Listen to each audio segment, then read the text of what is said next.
আরজিকর কাণ্ডে প্রকৃত দোষীদের গ্রেপ্তার ও তাদের শাস্তির দাবিতে প্রতিবাদ মিছিল করল গ্রামফ্রন্ট। রাজাবাজার ট্রাম ডিপো থেকে ওই মিছিল শুরু হয়।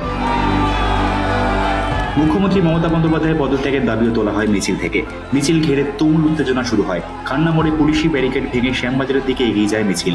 পুলিশের সঙ্গে ধস্তাধস্তি শুরু হয় বিক্ষোভকারীদের। দোষীর শাস্তির দাবি ও মুখ্যমন্ত্রী পদত্যাগের পাশাপাশি মঙ্গলবারের ওই মিছিল থেকে কলকাতা পুলিশ কমিশনার বিনীত গোয়েলের পদত্যাগের দাবিও তোলা হয়।